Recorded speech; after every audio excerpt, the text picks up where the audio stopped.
Dr. Shelby here at Evolve Chiropractic in Woodstock to show you a really great glute and hip strengthening exercise.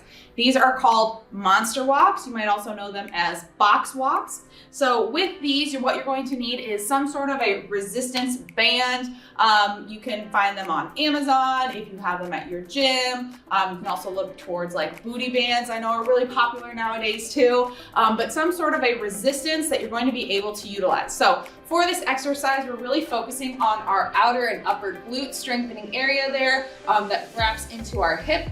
So for this exercise, what we're going to be focusing on is making a box while doing this activation. So I always start with a nice slight bend in my hips here. Again, it's not bending all the way forward. It's just a nice little bend in the hip, bend in the knees there to take some pressure off the lower back and to really start activating those glutes. I always take a nice big decompression breath into my belly to activate my core. And what we're going to start with is we're going to start with some lateral walks. So what I'm focusing on is just shifting my weight over slightly. And again, you want to have enough tension on the band that you're not having to really strain to get it open up to about hip width there, or sorry, shoulder width there. You're wanting to start with a little bit of tension, going about shoulder width, coming back into slightly more narrow than shoulder width. So you take 3 steps over, then we're going to take 3 steps forward. Again, you're just taking these nice little walks. It's going to seem very simple and very easy, but you really want to be focusing on activating those glutes. That's why we always have a little bit of a bend into our hips there with a little bend into our knees. Now we're going to go the opposite direction, 3 steps.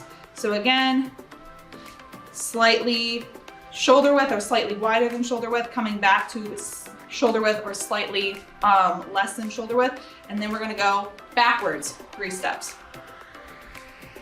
So again, you're just making these nice boxes, 3 steps to the right, 3 steps forward, 3 steps to the left, 3 steps back. And you can change up how you're making the box, but I always find that it's easier to go with these 3 steps. Again, really focusing on activating my upper and lateral glute. And to the side.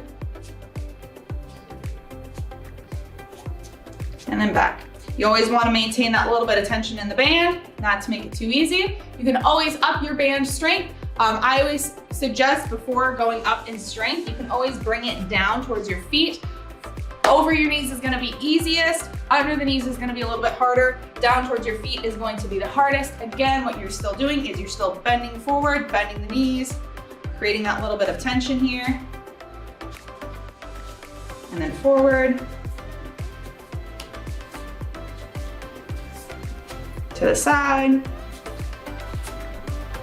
And you're really going to feel a nice burn into the glute there. That's really good activation. Try this out and see how it helps.